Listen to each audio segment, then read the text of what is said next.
आभारी हूँ कि आपने मुझे यहाँ पर आमंत्रित किया। और ये 1870 में स्थापित ये विद्यालय और इसके सभागृह में उपस्थित आप सब got retired as a lecturer of Urdu and Persian, received the government award for that. I think very, very rare scholar of Arabic, Persian and Urdu. So whatever I share with you is because of my Babuji and my माँ।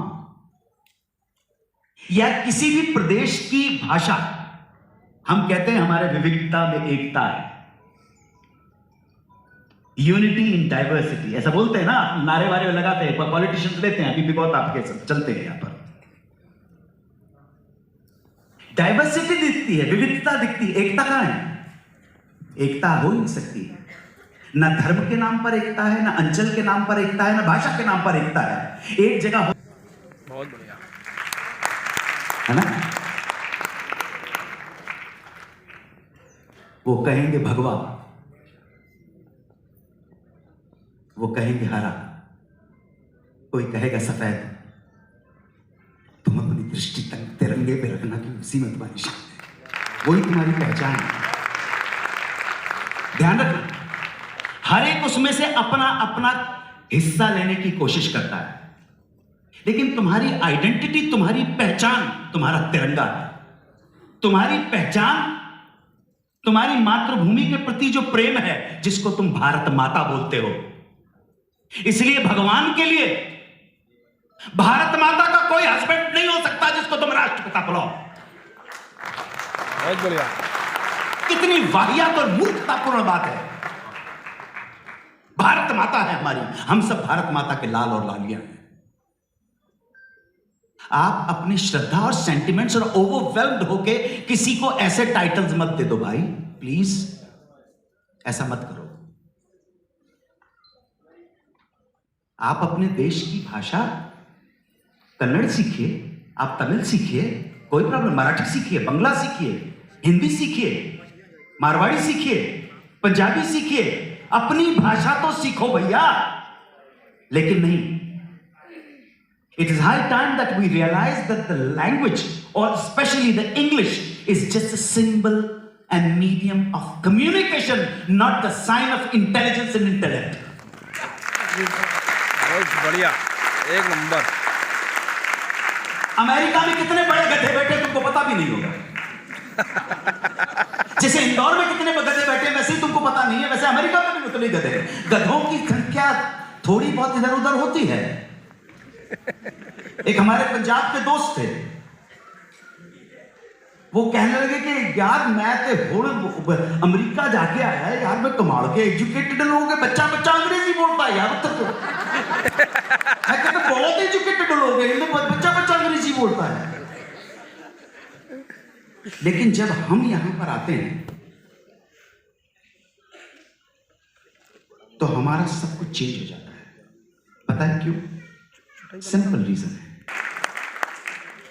मुझे मालूम नहीं। आदम हव्वा क्या थे? Monotheistic religion के अंदर अभी एक बड़ी बड़ी कमाल की बातें हो रही। मोनोथीस्टिक रिलीजन मतलब अब्राहमिक रिलीजन है, जिसको जूडाइज्म बोलते हैं, ज़ायोनिज्म बोलते हैं, क्रिश्चियनिटी बोलते हैं, इस्लाम बोलते हैं। उनका जो आदि की उत्पत्ति है, सृष्टि की उत्पत्ति है, क्या सृष्टि उत्पन्न कैसे? हिंदुओं में भी है। हिंदुओं में ब्रह्मा के नील कमल के फूल से खिली है गई कौन? हवा। Eve. Now the latest, please, I request with my folded hands, please go and read the latest discovery of chromosome number 44, which clearly defines and proves the anatomical size कि जिसकी हड्डी से, अगर मेल की हड्डी से अगर वो 44 नंबर का क्रोमोसोम जो रिप से निकाला जाएगा, उसमें औरत नहीं आदमी निकलता है। आदमी, क्योंकि ये जो लिखी गई कहानियां हैं सच्चाई नहीं है, फिक्शन है। You must have heard about this phrase in English that the man is the best creation of God and God is the best imagination अपनाएं, इमेजिनेशन, कल्पना और कुछ नहीं है। और ऐसी कल्पना न जिसको देखा है, न कभी देखने की उम्मीद है तुम्हें, उसके लिए न जाने कितना साहित्य लिख दिया गया है, न जाने कितने रसखान बन गए हैं, न जाने कितने ओसामा बिन लादेन बन गए हैं। माइंड इट, ये सारा खेल आपके माइंड का है। सो छोटे छोटे बना। ये तो पक्का है। आज आप सराफा में जाते हैं और रात को 8 बजे के बाद जाते हैं, तो मैं आपको गारंटी बोल सकता हूं कि आपको रात को 8 बजे आप में से शायद 1% लोग चड्डी बनियान खरीदने वहां पर जाएंगे ना। जोशी के दही बड़े खाने जाएंगे आप। सो आप यहां पर कुछ खास सुनने के लिए, मजा लेने के लिए आए हैं।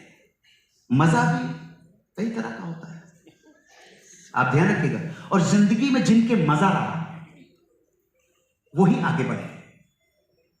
मुझे तो मजे का पहला जो लेसन था वो मैं जयपुर से कोटा जा रहा था, जयपुर से झालावाड़ जा रहा था, तो वहां पर टोंक एक जगह पड़ती है, वहां पे मैं रुक गया। ठंड के दिन थे और तब ये मिनरल वाटर का चलन नहीं आया था, तब हमको मालूम नहीं था कि मिनरल वाटर क्या होता है। सो एक खेत की मेड़ पर रुक गया मैं और मैंने कहा थोड़ा पानी मिलेगा। आ गया, लेकिन पानी पीने से पहले उसने मुझको वो मूली दे दी और गाजर भी, और थोड़ा सा शायद काली मिर्च और नमक भी मिला के दे दिया। और मैंने खाया और मैं पानी पिया और मेरे मुंह से यकलख्ता निकल गया, मजा आ गया, मजा आ गया। तो सुनो, वो किसान ने जो अनमोल वचन मुझे दिए वो तुम्हारे बड़े बड़े इंटेलेक्चुअल नहीं दे पाएंगे। वो किसान मुझसे बोला, हम मालवा प्रदेश में बैठे हैं तो बिल्कुल मारवाड़ी और मेवाड़ी का जो राजस्थानी अंग है हम सब बहुत अच्छी तरह से समझ सकते हैं। वो किसान, मैंने बोला मजा आ गया, वो किसान मुझसे बोला, कंवर साहब यो मजो भी घड़ी टेढ़ी चीज है। सुनिए कंवर साहब, यो मजो भी घड़ी टेढ़ी चीज है, नहीं आवे तो करोड़ रुपया में नहीं आवे, नहीं आ जावे तो 1 गिलास ठंडा पानी में आ जाए।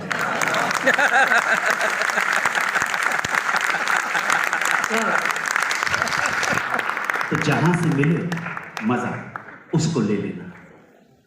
और a classic is a work of peace of art which has everlasting beauty. Buddha, Mahavir ने, किसी रामानुज ने, किसी शंकर ने, किसी मीरा ने, किसी कबीर ने सारी जिंदगी भर बना के रखा है।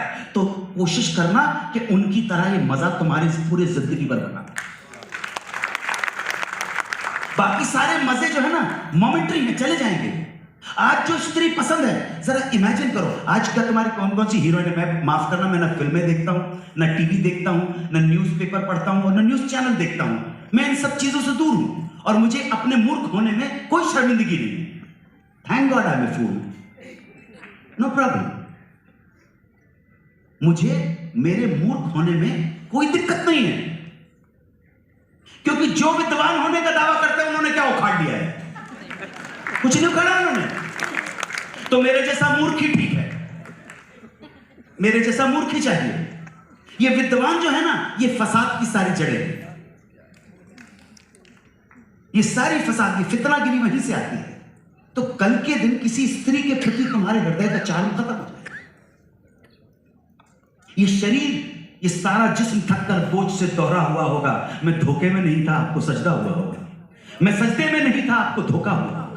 ये शरीर भी थक जाएगा, तुम्हारा शरीर कुछ नहीं कर पाएगा, सारा शरीर यहीं पे आके बैठ जाता है। और फिर जो स्त्री तुम्हें प्रेम करती है उसी से तुम कहते हो मुझे स्वतंत्रता नहीं मिल रही है। स्वतंत्रता जिनको मिलती है वो वहां पे जाके कंदराओं गुफाओं में बैठ जाते हैं। उन कंदराओं गुफाओं में प्रेम नहीं है, स्वतंत्रता है। ऐसा प्रेम स्वतंत्रता लेके करोगे क्या तुम?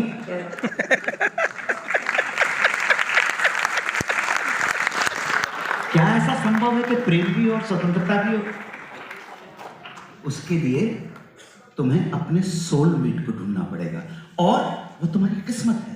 मेरी किस्मत, मुझे मेरी सोलमेट मिल गई, जिसको ठीक से मेरी भाषा भी बोलनी नहीं आती है, उसको साहित्य से कोई मतलब नहीं है, उसको फिल्मों से कोई मतलब नहीं है, उसको गीत संगीत से कोई मतलब नहीं है, उसको सिर्फ मुझसे मतलब है।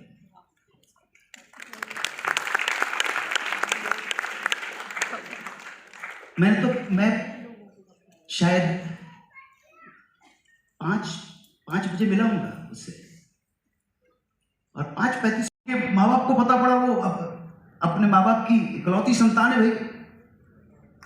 अब वहां पर तो हंगामा हो गया, फटीचर से न शक्ल है, न सूरत है, न पर्सनालिटी है। कौन है फटीचर? ये दुगड़ा कौन है? क्या है इसको? पलासिया के ऊपर साले को बैगन बेचने चाहिए। कहां से हमारी बेटी को शादी करेंगे? तो माता जी ने फोन किया, I hope you will be able to keep my daughter happy. मैं आशा करती हूं कि तुम मेरी बेटी को सुखी रख पाओगे। मैंने कहा जी गारंटी किसी चीज की नहीं है। I really mean it.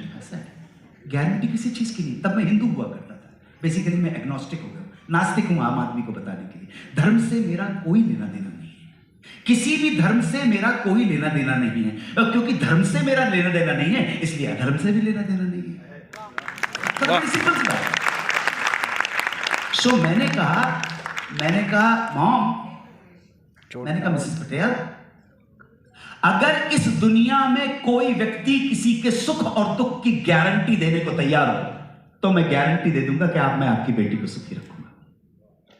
Guarantee देने वाला तो भगवान भी नजर नहीं आता। आदमी के बस की बात क्या है? तो मैंने कहा मैं कोशिश करूंगा, मैं भूखा रह जाऊंगा, तुम्हारी बेटी को भूखा नहीं रहने दूंगा, लेकिन गारंटी नहीं दे सकता हूं मैं। ये हमारी दीदी बैठी, गारंटी दे सकती है क्या दे सकती है कि अभी यहां से मैं पराग नहीं छोड़ूंगा? गारंटी किसी चीज की नहीं।